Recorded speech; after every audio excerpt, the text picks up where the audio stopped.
This is Nisha. I am here to speak about Chester Bennington and what all has been going around. And I am just so excited that finally somebody is coming forward to tell the truth about his death. It takes his sister and his ex-wife to care for him.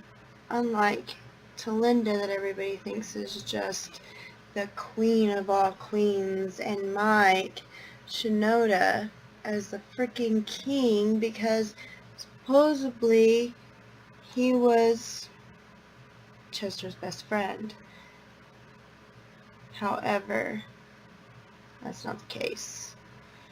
I've been doing this for quite some time. I wanted to do it so that I could get some subscribers to, I want to see how many people actually care, the ones that believe that Chester was not committing suicide. He was murdered. Now, if you go back to the story on the Newsline and how there was two separate beers, and I have discussed this before. You have Stella and you have Corona. Who is going to drink both of them? If you want to come on here and tell me, hey, I'll drink Stella and then Corona, or vice versa.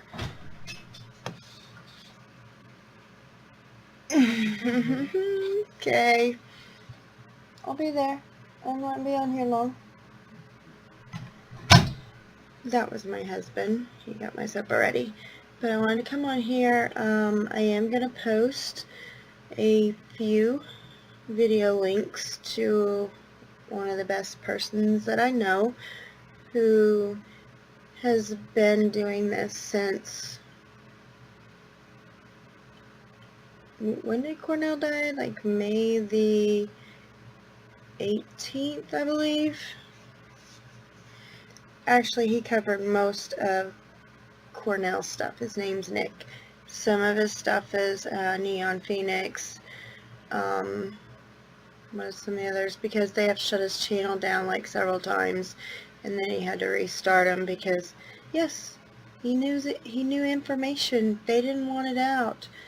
What he didn't cover was Chester very much, and I would ask him, well, why do we not have more information on Chester? And he says because you don't have any. But technically there was stuff out there. But now that the sister is letting things out in regards to, and I'm telling you, I said this from day one too, that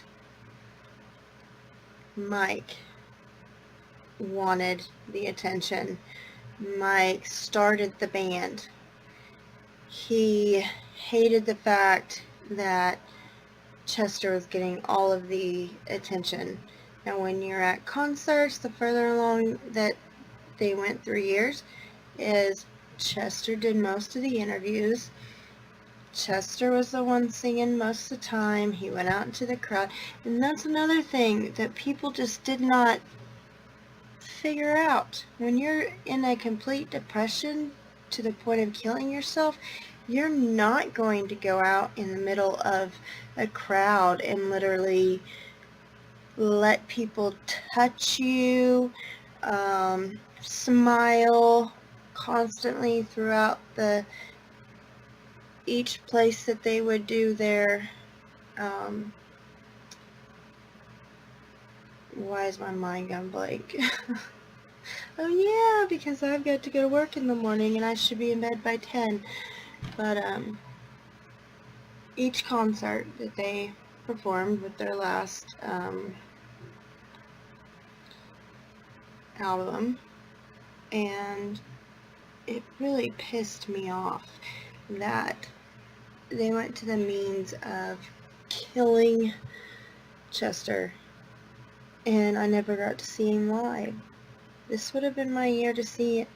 Well, not this, well, would have been last year. I would have had a chance to be able to go. Before, I was taking care of kids. I was going to school, so I just never had time. And then this happened. But anyhow, the sister has told that Mike and Chester were not friends, that they only made it seem like that because they were a band of unity.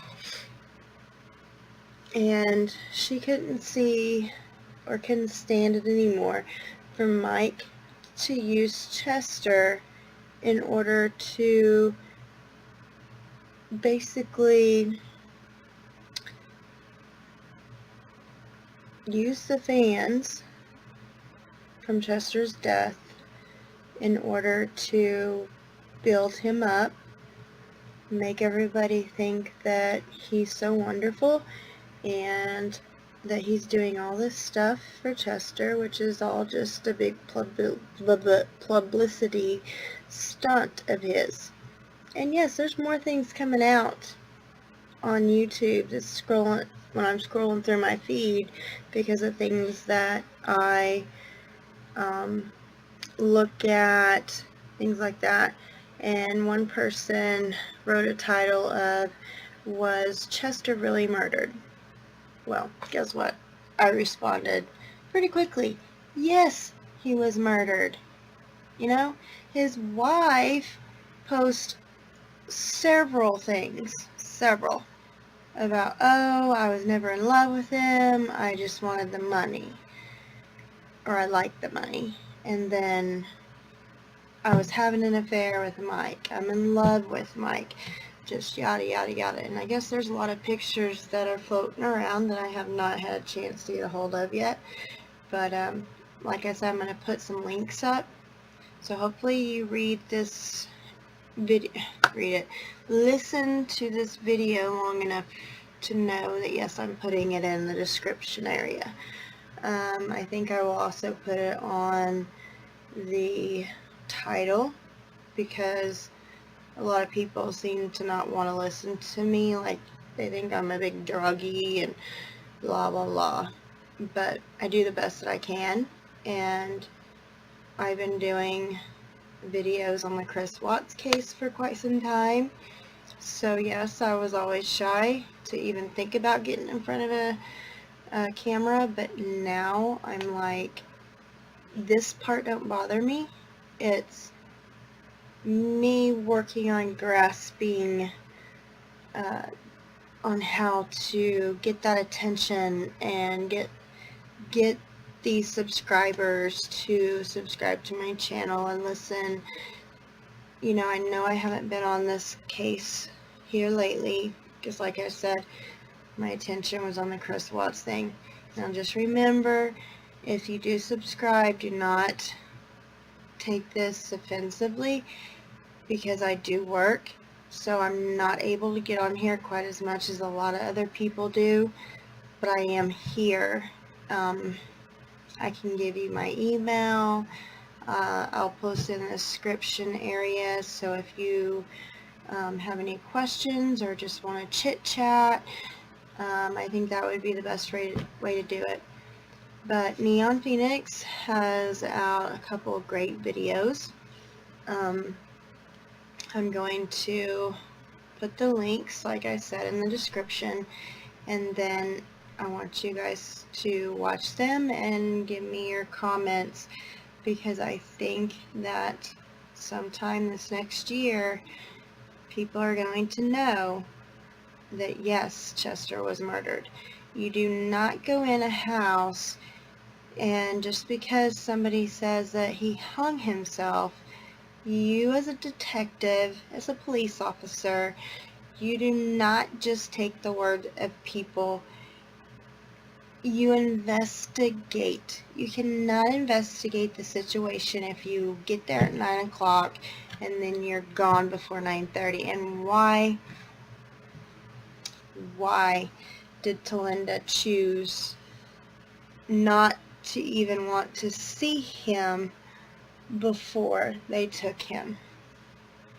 And why did Talinda stay back in Arizona?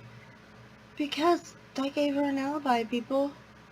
She set this up for David Geffen, probably Bill Clinton, the higher up people. That's how those two were murdered. You will find this out, and you will find out that Talinda and Mike Shinoda helped the situation come to a supposedly suicide by hanging. So, I'm going to go now, leaving you with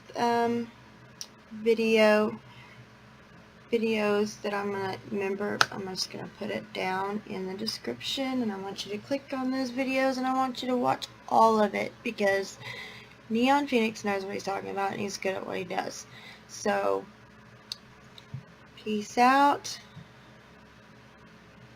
His supposedly suicide is going to be ruled out, and his kids will finally know that, hey, Dad did love us, and he did not commit suicide for just one person. Alright, I thank you guys, and please subscribe to my channel, because I will be covering this, because there's going to be a lot of stuff. A lot. So have a great evening, and see you next time.